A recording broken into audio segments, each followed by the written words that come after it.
শহীদ তাজউদ্দিন আহমেদের ছেলে এবং সাবেক স্বরাষ্ট্র প্রতিমন্ত্রী সোহেল তাজ ৫৫ বছর বয়সে বাগদান সম্পন্ন করেছেন। রোববার একটি ফিটনেস সেন্টারে বিশেষ মুহূর্তে আংটি বদল করেন তিনি। সামাজিক যোগাযোগ মাধ্যম ফেসবুকে শেয়ার করা একটি ভিডিওতে দেখা যায় সোহেল তাজ হাঁটু গেড়ে কনের হাতে আংটি পরিয়ে দিচ্ছেন। ঘটনাটি ঘিরে উপস্থিত সবাই উচ্ছ্বাস প্রকাশ করেন এবং হাততালি দিয়ে মুহূর্তটি উদযাপন করেন। কনে আয়রন গার্ল খ্যাত শিমু সোহেল তাজের ইন্সপায়ার ফিটনেস সেন্টারের ট্রেইনার। ফিটনেস নিয়ে দীর্ঘদিন ধরে কাজ করে আসা সোহেল তাজের জীবনের সঙ্গে এই বিশেষ অধ্যায়ও জড়িয়ে গেল ইন্সপায়ার ফিটনেস সেন্টারের স্মৃতিতে। সোহেল তাজ বাংলাদেশের রাজনীতিতে একজন উল্লেখযোগ্য ব্যক্তিত্ব। তিনি সাবেক স্বরাষ্ট্র প্রতিমন্ত্রী হিসেবে দায়িত্ব পালন করেছেন এবং ফিটনেস নিয়ে সচেতনতা বাড়াতে সক্রিয় ভূমিকা রেখেছেন। এদিকে সোহেল তাজকে নতুন জীবনের শুভেচ্ছা জানিয়েছেন শুভানুধ্যায়ীরা।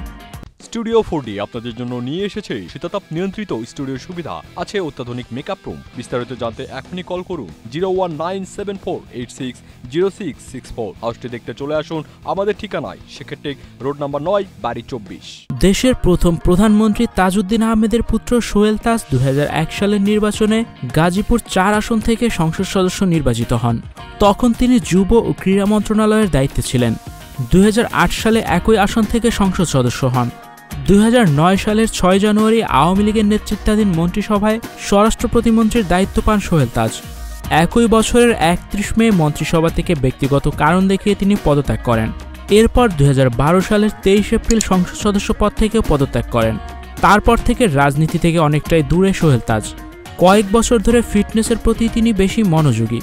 সেসবের ছবি এবং ভিডিও প্রায় পোস্ট করেন ফেসবুকে।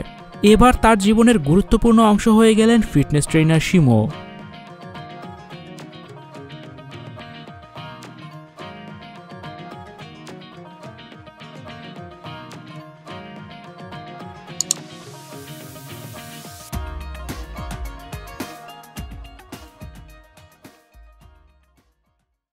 Icon Focus 24 TV, powered by 4D Fourth Dimension. আমাদের চ্যানেলটি সাবস্ক্রাইব করে আমাদের সাথে থাকুন।